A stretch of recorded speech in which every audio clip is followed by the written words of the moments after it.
बिस्मिल्लाहिर्रहमानिर्रहीम। अस्सलामु अलैकुम everyone, welcome back on easy learn. I hope कि आप सब ठीक ठाक होंगे, खैरियत से होंगे। तो चले जी हम लेक्चर की तरफ चलते हैं। और लेक्चर से पहले अगर मैं थोड़ा सा ओवरव्यू दे दूं हमारी लास्ट की क्लास का, तो हम लोगों ने अपनी लास्ट की क्लास में चैप्टर नंबर 3 को स्टार्ट किया था। रेशियो की डेफिनेशन पढ़ी थी और इससे रिलेटेड कुछ एग्जांपल्स की थी। तो रेशियो से रिलेटेड हमारी एक एग्जांपल रह गई थी, एग्जांपल नंबर 4, और बाकी 3 एग्जांपल्स हमने सॉल्व कर ली थी। तो इंशाल्लाह आज के लेक्चर में हम लोग जो है एग्जांपल 4 से स्टार्ट करेंगे। तो देखते हैं कि एग्जांपल 4 में क्या कह रहा है। Find the ratio of 3a + 4b ratio 5a + 7b if a ratio b is equals to 5 ratio 8। तो क्या है इसमें हमें करना कि 3a ये वाला जो रेशियो का ये वाला जो पार्ट है 3a + 4b ratio 5a + 7b, हमें इसकी वैल्यू को फाइंड करना है। देखिए इसमें लिखा हुआ है फाइंड द रेशियो, हमें इस रेशियो को फाइंड करना है। और उसने साथ में एक रिलेशन जो है वो गिवन किया, और वो रिलेशन है a ratio b is equals to 5 ratio 8। इस रिलेशन की हेल्प से हमें इस रेशियो को फाइंड आउट करना है। तो चलिए नोटबुक की तरफ चलते हैं और इसे सॉल्व करना स्टार्ट करते हैं। ओके जी, सो दिस इज एग्जाम्पल 4 और हमें इसमें ये जो रेशियो है इसे फाइंड आउट करना है। और इसके साथ साथ हमें एक रिलेशन दिया गया है, और वो क्या है, a ratio b is 5 ratio 8। मतलब कि a रेशियो b इक्वल है 5 रेशियो 8 के। तो हम इसको जो है वो फ्रैक्शन की फॉर्म में लिख लेते हैं। तो ये कैसे बनेगा, a/b इज़ इक्वल्स टू 5/8। तो हम यहाँ से देख सकते हैं कि a/b की हमारे पास क्या वैल्यू आ गई है, 5/8। तो अब जो गिवन रिलेशन है इसमें a और b तो आ रहा है, बट a/b की फॉर्म में हमें अपने इसमें जो a और b आ रहे हैं ना, अपने रिलेशन को हमें इस फॉर्म में लेके आना है ताकि हम a/b is equals to 5/8 put कर सकें। ठीक है, तो हम जो है वो इस रिलेशन से सॉल्व करना स्टार्ट करते हैं। तो ये क्या था हमारे पास relation, 3a + 4b ratio 5a + 7b। तो अगर इसे भी मैं फ्रैक्शन की फॉर्म में लिखूं तो ये इस तरीके से आ जाएगा ना, यहाँ पर मेरे पास 3a + 4b और डिवाइडेड बाय क्या था, 5a + 7b। ये इसको भी मैंने सिंपली क्या किया, जस्ट फ्रैक्शन की फॉर्म में लिख लिया है। तो अब मुझे इसको इस तरीके से सॉल्व करना है कि मेरा जो यहाँ पर जो चीज़ बन रही है ये a और b, अभी यहाँ पर तो सिंगल a + b आ रहा है ना, तो ये a/b की फॉर्म आ जाए ताकि मैं यहाँ पर 5/8 पुट कर सकूँ। तो वो कैसे होगा कि आप देख सकते हैं कि ये a है, ठीक है, तो मुझे a/b बनाना है इसे। तो मैं क्या करूँगी, ऊपर वाले पोर्शन में डिवाइड कर दूँगी b के साथ, और इसी तरीके से नीचे वाले पोर्शन में भी डिवाइड कर दूँगी b के साथ। तो चलिए जी डिवीजन कर देते हैं।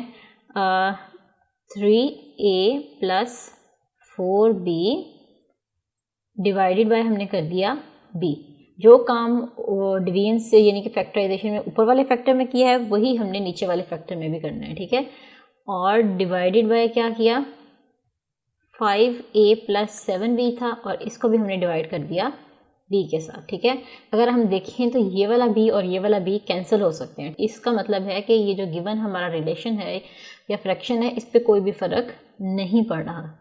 ओके जी, अब आप देख सकते हैं कि आपको कलर चेंज कर दिया है मैंने b का, तो इससे आपको जो है वो बेटर अंडरस्टैंडिंग हो रही होगी कि मैंने जस्ट दोनों फ्रैक्शन के डिनोमिनेटर में और न्यूमरेटर में डिवाइड कर दिया है b के साथ। ठीक है, तो अब मैं क्या करूँगी कि b को अलग अलग कर दूँगी, मतलब 3a के नीचे भी b है, 4b के नीचे भी b है। ठीक है, तो इसी तरीके से मैं इन दोनों पोर्शंस के नीचे अलग अलग b को डिवाइड कर दूँगी। तो ये आ जाएगा 3a divided by b + 4b divided by b।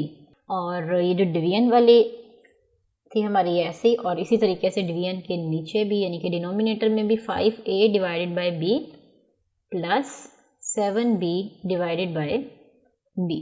तो अब आप देखें ये b और ये b जो है वो कैंसिल हो रहा है दोनों साइड से। ठीक है, तो यहाँ पर मेरे पास मैं क्या कर रही हूँ, इस फ्रैक्शन में से 3 को कॉमन ले रही हूँ।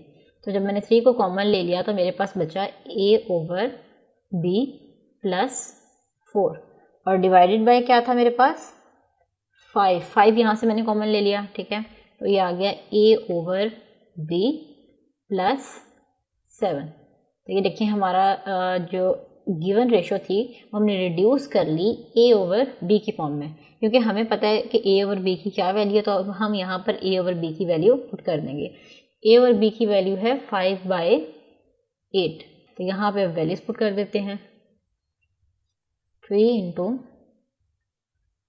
+4 डिवाइडेड बाय क्या है 5 इंटू, अभी मैं ए ओवर बी की वैल्यू नहीं पुट कर रही तो मैं एक साथ पुट करूँगी 5/8, तो ये देखें जी 5/8, ठीक है।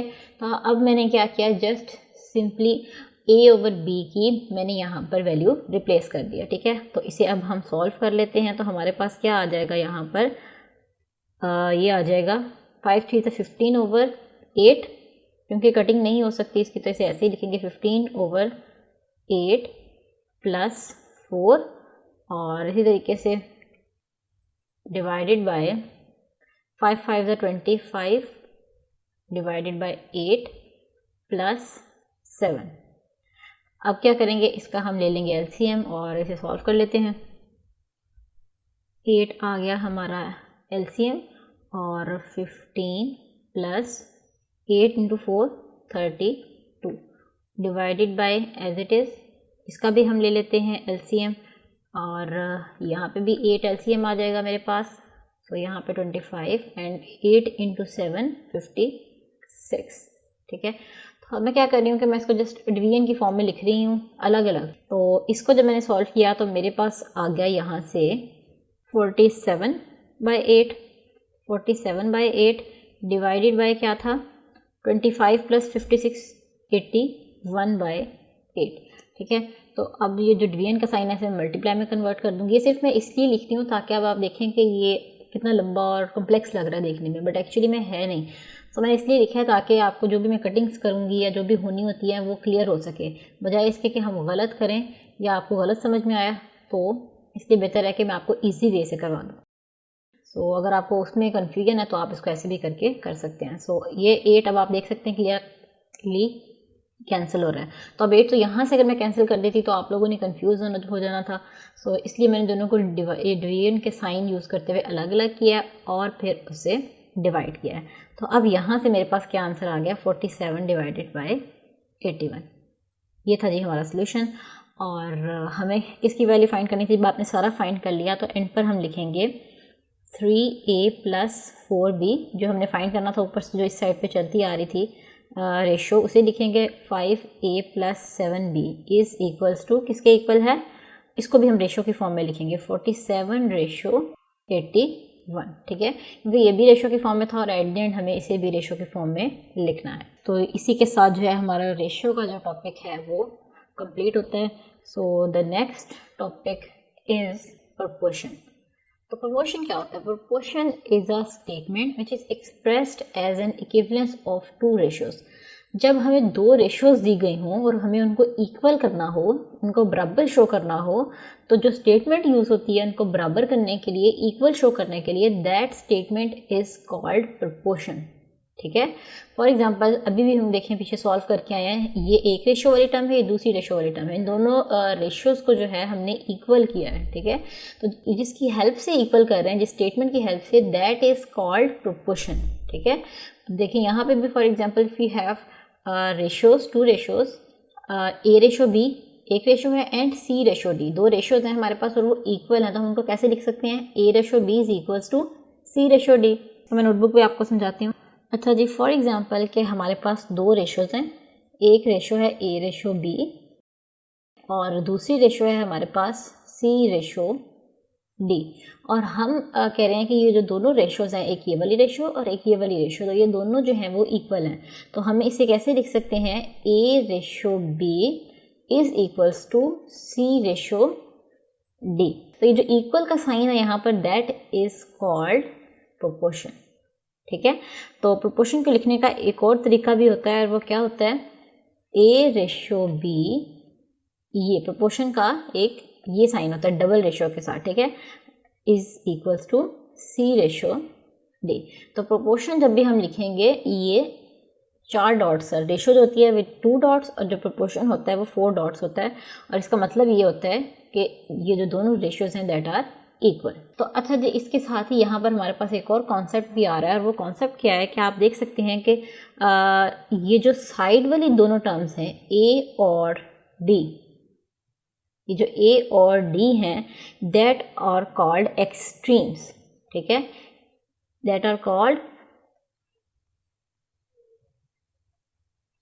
Extremes. Once again I repeat कि ये जो ए इस रेशो में फर्स्ट और जो लास्ट वाली टर्म है दैट इज कॉल्ड एक्सट्रीम्स। ठीक है, और इसके अलावा ये जो सेंटर वाली दो टर्म्स आ रही हैं बी और सी, ये दोनों टर्म्स भी क्या कहलाएंगी? These both terms are called means. ठीक है, तो यहाँ से हमारे पास एक कॉन्सेप्ट बिल्ड हो गया कि जो बाहर वाली दोनों टर्म्स होंगी या जो साइड वाली दो टर्म्स होंगी या जो फर्स्ट और लास्ट रेशो का एलिमेंट है दैट आर कॉल्ड एक्सट्रीम्स, और जो रिमेनिंग यानी कि अंदर वाली दोनों टर्म्स हैं दैट आर कॉल्ड मीन्स। तो यहाँ से हमारे पास मीन्स और एक्सट्रीम्स का कॉन्सेप्ट भी क्लियर हो गया। अब होगा क्या कि हमने कहा कि हमारी ये दोनों रेशियोज जो हैं वो क्या हैं? इक्वल। तो अब मैं इसे अगर फ्रैक्शन की फॉर्म में लिखूँ तो क्या आ जाएगा? A over B is equals to C over D. यहाँ से ये चीज़ बन रही है ना। तो अब क्या करते हैं जी, हम इसके क्रॉस मल्टीप्लिकेशन कर देते हैं। ठीक है, तो ये क्या आ जाएगा?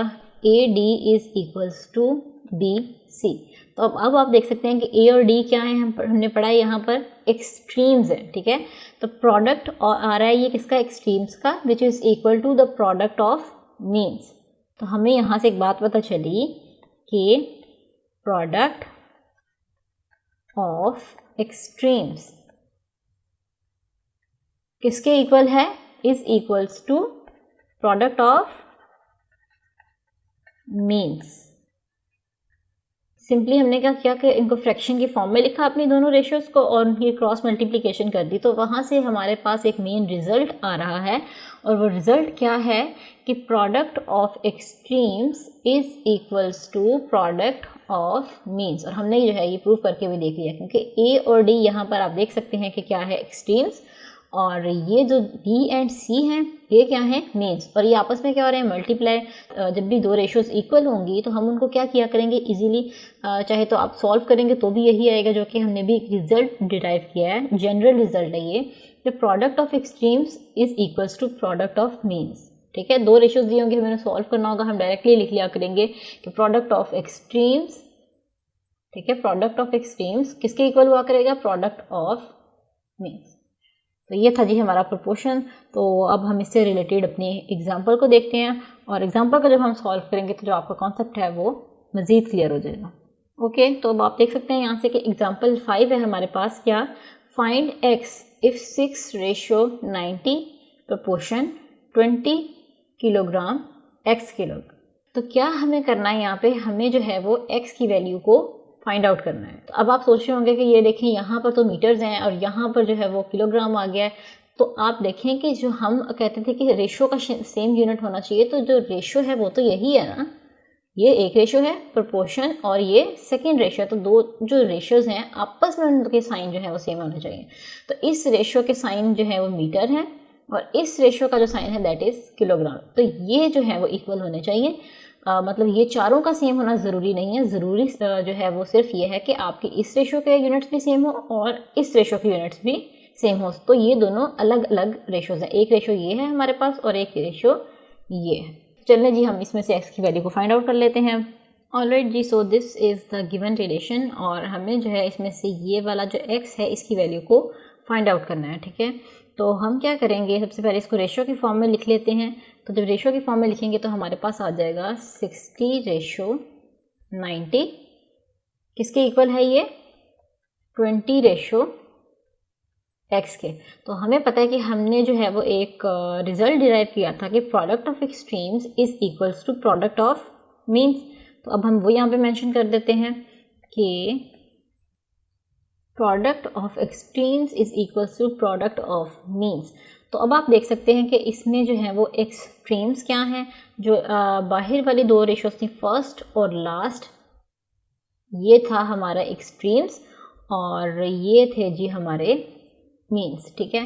तो अब इस फॉर्मूले में जो है हम वैल्यूज पुट कर लेते हैं। तो इसके हिसाब से क्या बनेगा, प्रोडक्ट ऑफ एक्सट्रीम्स, तो 60 इंटू एक्स यानी कि 60x किसके इक्वल आ जाएगा, 90 इंटू 20 के, ठीक है। और हमें x की वैल्यू को फाइंड आउट करना है, तो x को इस साइड पे रहने दें, 90 इंटू 20 डिवाइडेड बाई क्या आ जाएगा, 60। सो ये ज़ीरो से कैंसिल, 2 1 ज़ा 2 और 2 3 ज़ा 6, 3 1 ज़ा 3 एंड 3 3 ज़ा 9। तो हमारा आंसर यहाँ से अब आप देख सकते हैं कि क्या आ गया है, x इज इक्वल्स टू 30। तो इसका यूनिट हम कैसे निकालेंगे, यूनिट निकालना अगर हमें क्वेश्चन में देखें आप, उसने यूनिट्स की फॉर्म में दिया है, तो हमें भी जो अपना आंसर है उसे यूनिट्स की फॉर्म में लिखना है। तो जो फर्स्ट 2 रेशियोज थी इनका यूनिट था मीटर, और जो सेकेंड 2 रेशियोज थी इनका यूनिट सेम होना चाहिए। फर्स्ट का अगर किलोग्राम है तो दूसरी का भी किलोग्राम ही होगा। तो हमारा आंसर जो है वो केजीज में आ गया। तो चलें जी, चलते हैं अपनी सेकेंड एग्जाम्पल की तरफ। सो सेकेंड एग्जाम्पल में क्या कह रहा है कि find the cost of 15 kg of sugar if 7 kg sugar की जो प्राइस है वो ये है। मतलब कि हमें 15 kg ऑफ शुगर की प्राइस फाइंड करनी है, 7 kg की उसने हमें बताई हुई है। तो चलें, इसको भी आपको मैं पहले रिलेशन बनाना सिखाऊंगी और फिर उसको सॉल्व करना भी। तो शुगर और प्राइस में हम लोग जो है वो डील कर रहे हैं। जो फर्स्ट 2 रेशियोज होंगी वो शुगर की होंगी और जो सेकंड 2 होंगी वो प्राइस की होंगी, ठीक है। तो हम देख लेते हैं कि हमें करना क्या था। ये देखिए, उसने कहा है कि find the cost of 15 kg of sugar, यानी कि 15 किलोग्राम आएगा, ठीक है, शुगर का, और उसके अगेंस्ट क्या आएगा, x, क्योंकि हमें x की वैल्यू फाइंड करनी है। सो यहाँ पर आ गया 15 और यहाँ पर हमें 15 kg की प्राइस फाइंड करनी है, ठीक है। तो फर्स्ट में हमने शुगर रखा और सेकंड प्राइस में फर्स्ट में हमने क्या रखा, x। इसी तरीके से हमें उसने सेकंड रिलेशन जो दिया है वो क्या है कि 7 kg की कितनी प्राइस है, 560। 7 kg की प्राइस होगी हमारे पास 560। तो अब हमें क्या करना है कि इसको हम रेशो के फॉर्म में लिख लेते हैं। तो ये आ जाएगा 15/7 is equals to x ratio 560, ठीक है। और हमें पता है कि हमारे पास एक फार्मूला होता है, और वो क्या होता है, ये हमारे पास आ गया फार्मूला कि product of extremes is equals to product of means. तो प्रोडक्ट ऑफ एक्सट्रीम्स क्या आ जाएगा, 15 इंटू 560, 15 इंटू 560 किसके इक्वल है, ये मीन्स के प्रोडक्ट के, दैट इज 7 इंटू एक्स। और हमें x की वैल्यू को फाइंड आउट करना है। तो 15 इंटू 560 डिवाइडेड बाई क्या आ जाएगा, 7, और इक्वल रह जाएगा ये x के। तो इसे सिंप्लीफाई कर लेंगे तो हमारे पास आंसर आ जाएगा 1200 इज इक्वल्स टू x। सो x किसके इक्वल आ गया, 1200 के। और हमें जो थी इसमें से x की वैल्यू फाइंड करनी थी। तो अब इसका यूनिट हम कैसे निकालेंगे, आप देख सकते हैं कि जो शुगर थी दैट वाज इन केजीज, ये जो शुगर थी ये थी केजीज में, और प्राइस जो थी हमारे पास वो रुपीज़ में थी। तो इस रेशो का यूनिट हमें पता है कि रुपीज़ है, तो इसका मतलब ऑटोमेटिकली दूसरी का भी यूनिट क्या होगा, रुपीज़, क्योंकि रेशोज़ के यूनिट्स जो हैं वो सेम होते हैं। So x is equals to 1200 rupees या रुपीज़ 1200, ठीक है। तो ये था जी हमारा सोल्यूशन। एग्जाम्पल 6 जो है वो हमारी कंप्लीट हुई, और इसी के साथ जो है हमारे आज की क्लास का वक्त भी ख़त्म हो रहा है। तो इंशाल्लाह जो हमारी नेक्स्ट क्लास होगी उसमें हम लोग जो है एक्सरसाइज 3.1 को स्टार्ट करेंगे। तो तब तक आप इन्हीं क्वेश्चंस की प्रैक्टिस कीजिए, क्योंकि 3.1 में भी सेम यही क्वेश्चंस जो मैंने अभी आपको करवा दिए हैं, ठीक है। सो आज का लेक्चर और कल का लेक्चर जो आपको क्लियर होना चाहिए, क्योंकि एक्सरसाइज 3.1 पर मूव करने के लिए उन लेक्चर्स पर ग्रिप जो है वो बहुत ज़रूरी है, ठीक है। तो चलें जी, आप करें इन लेक्चर्स की प्रैक्टिस, और हम इंशाल्लाह मिलते हैं अपनी अगली क्लास में। स्टे ट्यून्ड, अल्लाह हाफ़िज़।